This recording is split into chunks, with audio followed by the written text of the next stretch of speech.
What's up guys, Robert Optimal Bodies. Now today I want to give you my top tip on how to know if a food is good or bad. Don't like to speak about it in that way, but let's be honest, there's a lot of crap foods out there that people obviously know are crap, obviously know are bad, and there's things that people think, oh, they might be, that they actually think are good, but they might be bad or vice versa. So, because there's all sorts of diets throwing around, it's like, how can the vegan diet be the best ever diet for you, but the opposite end of the scale, the carnivore diet, be the best for you at the same time, or vice versa, vegan is the worst diet, carnivore's the worst diet. How do you cut through all the BS, basically?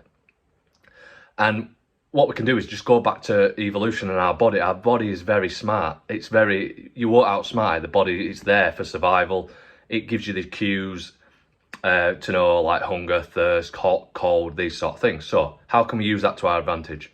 So what I want to do is, you can do this experiment yourself. So it's basically worked on this positive and negative feedback mechanism. So what does that mean?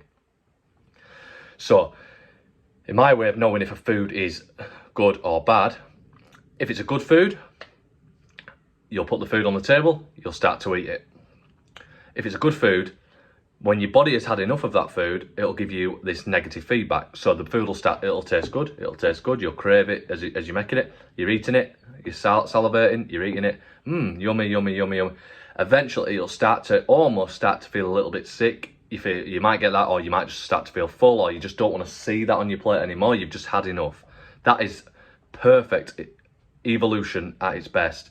It's that negative feedback loop, which is basically, it's just your body telling you, right, you can stop eating now, mate, you've had enough, we've got everything we need. And that works because you've got the essential nutrients, essential fatty acid, essential amino acids, vitamins, minerals, electrolytes, everything you need. Sound. What's the opposite of that? So that's what feedback mechanism, you're going to get negative feedback from a good food. So it sounds counterintuitive, but you know what I mean, stay with me.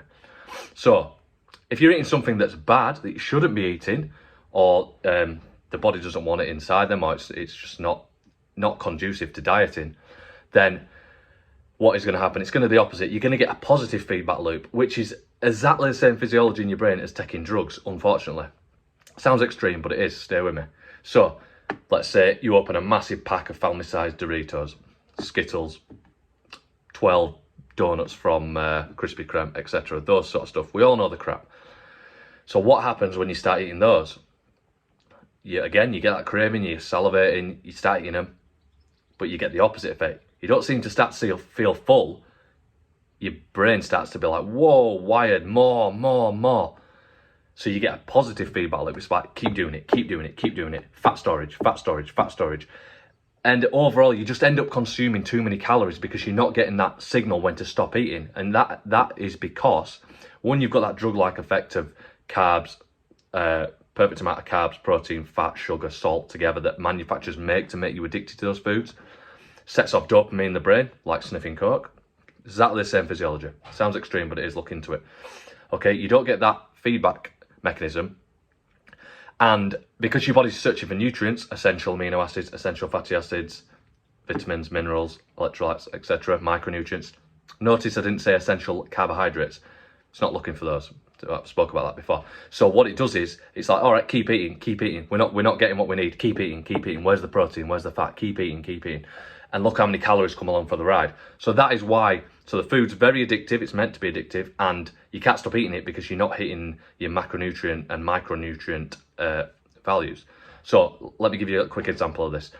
A good food, right? Put 12 boiled eggs on a plate. See who wins. Trust me, the eggs will win. Put 12 pieces of sweets, candy, if you're from America, on a plate. You're going to eat them all. If there were 24, you'd probably eat them all. It's because it's that positive feedback loop. Just keep eating until they're finished, okay? That's why you've always got that dessert stomach after you've eaten. Even if you've eaten what you should be eating, ice cream comes out. Do you want some of that? Ooh, go on then, I'll just squeeze it in. Because as soon as you start eating it, positive feedback. Your body's not saying, whoa, we're full. It wants more and more. It wants that drug-like effect. And that's my top tip. So try it yourself. It's not as simple as just like really good evolutionary correct foods and the really obviously bad foods. There might be something like bread, pasta, rice, cereals, milk. Those sort of things might trigger that negative feedback loop, but they might also trigger that positive feedback loop. So if you can't stop overeating sandwiches, crisps, things that you thought might have been healthy, because it's whole grain bread, whole grain pasta, those sort of things, then, or even fruit. If you can't stop eating it, then maybe that's your problem that's what's happening with your weight gain. So play around with it, see what you think. Hopefully this top tip will help. Any comments, bomb them in below, tag your friends. If it's negative, positive, whatever, just be respectful. If it's really negative and you want a debate, just inbox me. If you don't want an audience, don't want to be a keyboard warrior, inbox me. Rob Alto Bodies. Cheers, guys.